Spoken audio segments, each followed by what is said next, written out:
piece of legislation. The conversation point I'm seeking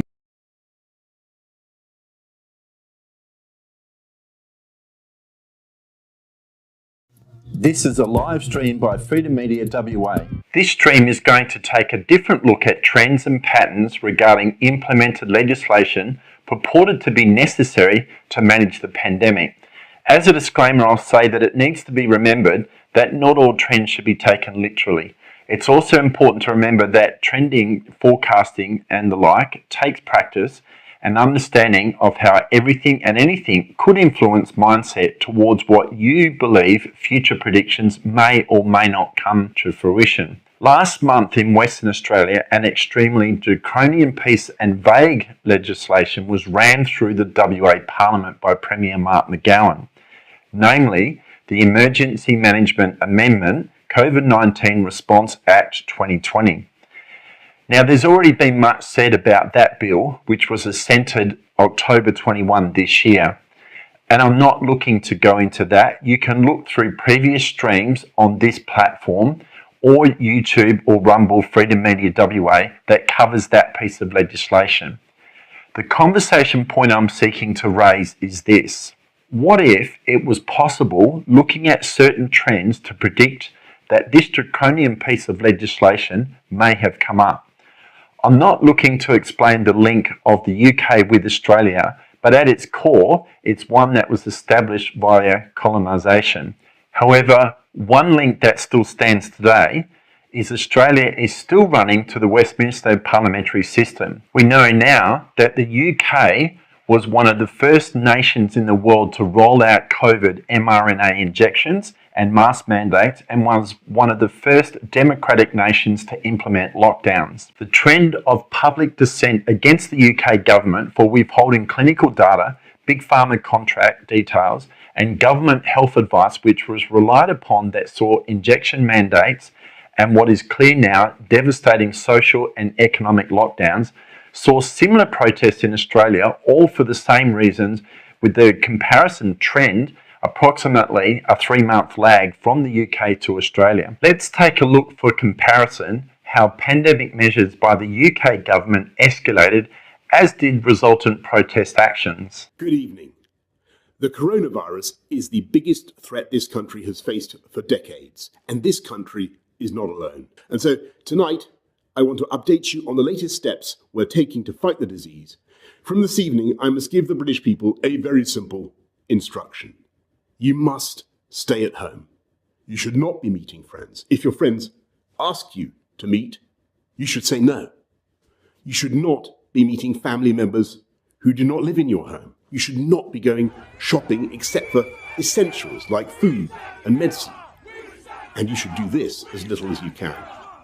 If you don't follow the rules, the police will have the powers to enforce them, including through fines and dispersing gatherings. We will immediately close all shops selling non-essential goods, including clothing and electronic stores, and other premises, including libraries, playgrounds and outdoor gyms and places of worship. We'll stop all gatherings of more than 2 people in public, excluding people you live with. And we'll stop all social events, including weddings, baptisms and other ceremonies.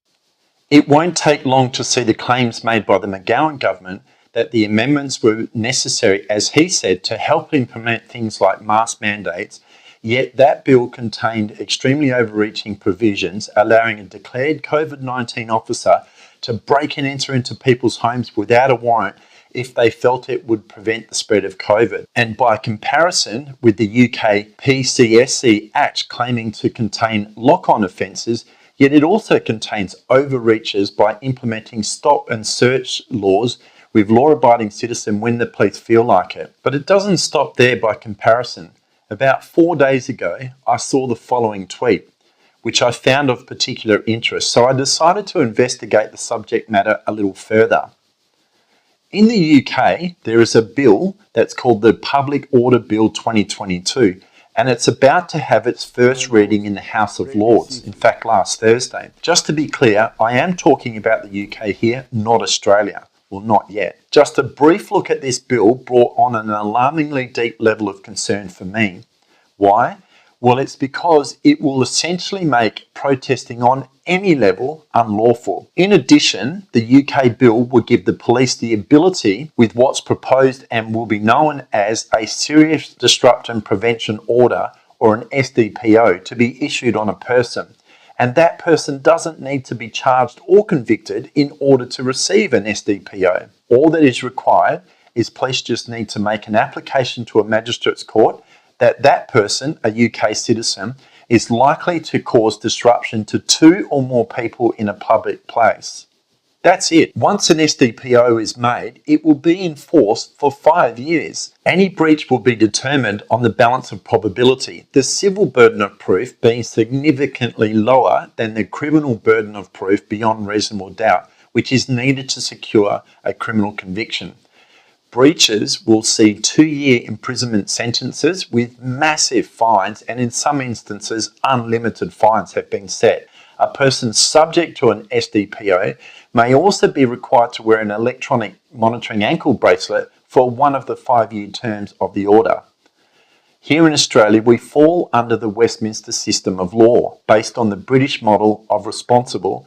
Well, at least that's the bulk of the politicians, what they say they employ, responsible governing, which could apply to any state, territory or federal level.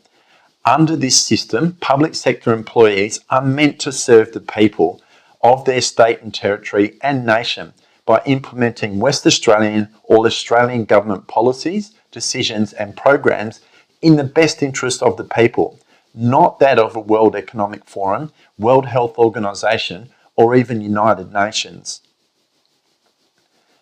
As the best fit is not a blanket approach by these organisations, as Australians, we have never voted for those that head these organisations, yet their influence in our democracy is becoming more and more intrusive. We have all lived the fallout of the pandemic over the past near 3 years and felt the impact of non-elected bureaucrats' decisions that amounted to serious breaches of basic human rights, with government, WEF, WHO and UN overreach, a far cry from responsible governing.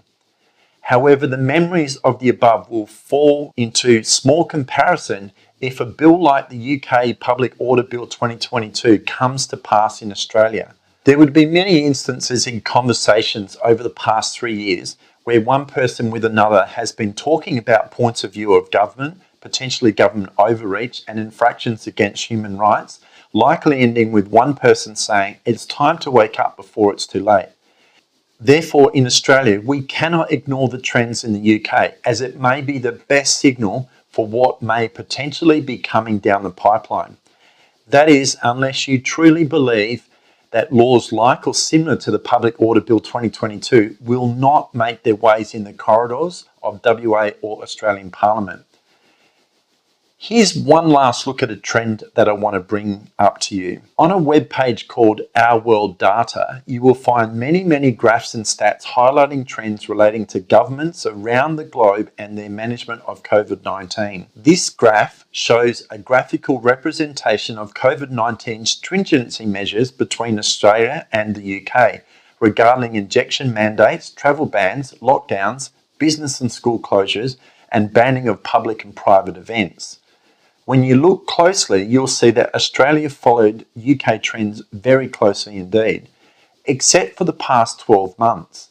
And I'd suggest to you, when you look even closer again, you'll see the comparative period from June 2021 to March 2022, Australia experienced more stringent controls in some places by nearly double compared to the UK. The stringency index peaking at its highest in Australia when we experienced some of the largest protest rallies held ever. So ask yourself this: if the UK government has seen fit to pass a law like the PCSC Act in October 2021 when its stringency index was falling, while recently in Western Australia Premier McGowan pushed hard for and passed the Emergency Management Act amendments, you may well by now sense the trend that I'm seeking to highlight. Trends don't just need to be graphs and statistics. When we look to history, some of the most important trends regarding outcomes of the journey for democracy and the fight for freedoms are far from feel good. The main side effect of mainstream media's complicit role in failing to highlight pieces of proposed government legislation, especially in light where such legislation really challenges the very fabric of how a true democracy could possibly be maintained with such draconian laws, is why we can no longer rely on mainstream media messaging. But can people really continue to remain silent on such matters anymore? To answer that question, I am going to turn to history. In fact, something that Martin Luther King Jr. said, and he said the following: all we say to America is be true to what you said on paper. If I lived in China or even Russia or any totalitarian country, maybe I could understand some of these illegal injunctions. Maybe I could understand the denial of certain basic First Amendment privileges because they haven't committed themselves to that over there. But somewhere I read of the freedom of assembly. Somewhere I read of the freedom of speech. Somewhere I read of the freedom of press. Somewhere I read that the greatness of America is the right to protest far right.